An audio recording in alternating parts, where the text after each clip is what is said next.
며칠 전 자료를 찾다 재개발 지역에 투자를 하시는 분이라면, 특히 보유하고 계신 물건, 부동산을 처분하고자 하시는 분이라면 꼭 알아야 할 판례가 있어서 영상을 만들었습니다. 자칫 잘못하면 양도세 폭탄을 맞을 수 있는 내용이어서 더더욱이 끝까지 보시고 꼭 기억해 두시면 나중에 큰 도움이 되실 겁니다. 판례는 2024년 10월 30일에 서울행정법원에서 나온 판결인데요.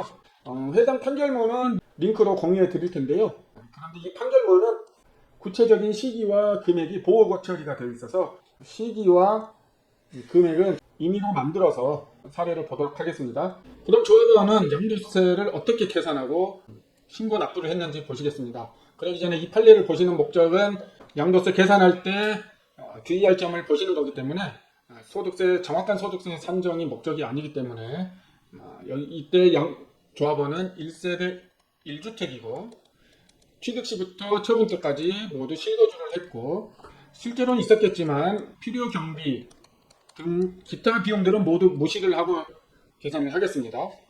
2018년 5월에 5억 원에 최초 취득을 한 주택을 2024년 10월에 10억 원에 양도를 했습니다. 그러면은 양도 차익은 10억에서 5억을 뺀 5억 원이 되겠고요. 1세대 1주택이라고 했으니까 장기 특별 공제가 들어가겠죠. 장특공. 그거는 얼마일까요? 장기 특별 공제율은 오른쪽 겁니다. 그래서 3년 이상, 4년, 5년, 6년, 7년, 8년, 9년, 10년. 그래서 여기 보시면은 2018년 5월부터 24년 10월까지니까 6년 5개월인가요? 올해 보유 기간이 있어서 그래서 6년에 해당하는 기간 보시면 되겠고 실거주까지 모두 채웠으니까 합산한 48%의 공제를 받을 수 있겠습니다. 그래서 5억 원에 48% 하면은 2억 4천만 원이네요. 그러면은 과표는 얼마가 되나요? 2억 6천만 원이 되고 그럼 세율이 얼마일까요? 세율은 다시 표를 보실까요? 세율은 24년에 했으니까 23년 이후 거를 보시면은 2억 6천만 원이니까 38%의 세율이 적용되겠습니다. 이때 누진공제도 그냥 무시하고 계산을 하겠습니다. 세율은 38%. 그렇게 해서 소득세는 2억 6천만 원에 38%니까 9,880만 원이 나오겠습니다. 그런데 세무서는 달리 계산을 했습니다. 세무서는 이 중간에 관리처분이 있었다고 합니다. 관리처분 때는 우리가 2018년도에도 프리미엄을 포함되어 있는 가격이었겠죠. 그래서 실질적으로 감정평가를 5억 원 받았다고 가정하겠습니다. 그러면서 세무서에서 제시한 근거 법률은 소득세법 시행령 하나 있고 소득세법이 하나 있습니다. 소득세법 시행령 166조에서는 1항에 입주자로 선정된 지위를 양도하는 경우 그 조합원의 양도차익은 다음 각 호의 상식에 의하여 계산한다라고 되어 있습니다. 그러면 이걸 언제 구분하느냐? 입주자로 선정된 지위를 양도하는 경우입니다. 입주자로 선정된 지위, 이게 입주권이죠. 입주권은 언제부터인가요? 관리처분 이후로 일반 주택이 입주권으로 지위가 변경되는 겁니다. 그래서 관리처분 이후로는 이 계산식을 적용하라고 하고 있습니다.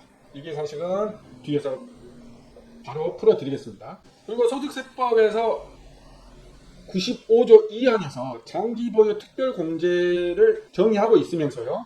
조합원 입주권을 양도하는 경우에는 관리처분 계획 인가 및 사업시행 계획 인가 전 토지분 또는 건물분의 양도차익으로 한정한다고 되어 있습니다. 사실은 관리처분 계획 때 확정은 되지만 감정평가는 사업시행 인가가 난 이후에 이 관리처분 계획과 사업시행 인가 사이에서 감정평가액이 나오는 거죠.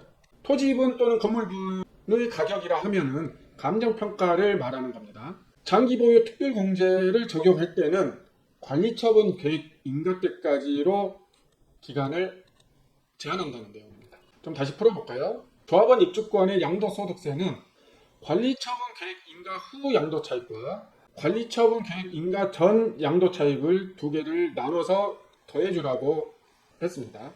관리처분 계획 인가 후 양도차익은 양도가액, 여기서는 얼마였나요? 10억이었죠.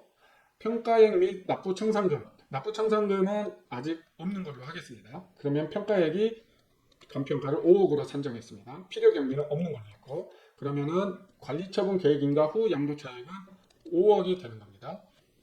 이때 관리처분 계획인가 전 양도차익을 보시면은 평가액은 얼마죠? 5억입니다. 취득가는 5억이고 필요경비는 없는 걸로 하겠습니다. 관리처분 계획인가 전 양도차익은 0이 없는 걸로 되죠. 그러면은 세무서의 계산법을 적용해 보겠습니다. 관처 후 양도차익은 5억 원이 되고요. 관처 전 양도차익은 0이 됩니다. 그래서 양도소득세 차익은 5억 원으로 동일해 보입니다. 그런데 여기서 중요한 게 있죠. 5억 원은 세율이 얼마죠? 40% 적용되죠. 그래서 2억 원의 과표가 나옵니다. 그런데 여기서 중요한 거는 앞에서는 조합원이 계산할 때는 장특공 6년치 48%를 공제를 했습니다. 세무서에서 든 근거 법령에 의하면은 이때까지만 장특공 기간을 적용할 수 있다고 하는 거죠. 그러면 18년 5월, 20년 1월 몇 년이죠?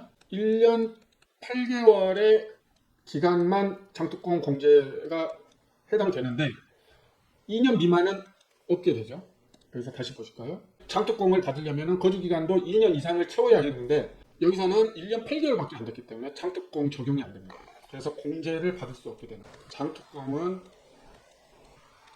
없게 됩니다. 세무서의 계산법이 맞다고 세무서에 손을 들여준 판례가 되겠습니다. 이때 감정평가액과 처분금액의 차익이 더 크다면 양도세 폭탄도 더 커질 것이고요. 만약에 양도가액이 고가주택에 해당된다 그러면 12억 원의 비과세 혜택이 있잖아요. 그것까지도 받을 수 없는 상황이 된다 그러면 양도세 폭탄은 더욱 어마무시해지겠죠. 그렇기 때문에 조합원 입주권을 매도하실 때는 본인께서 이런 사항에 해당이 되는지를 꼭 확인하시고 진행하셔야 된다는 것을 말씀드리고 싶었습니다. 이상 거맞장과 함께 조합원 입주권 거래 시 꼭 주의하셔야 될 내용을 살펴봤습니다. 좋아요와 구독하기 한 번씩 꼭 부탁드리겠습니다. 감사합니다.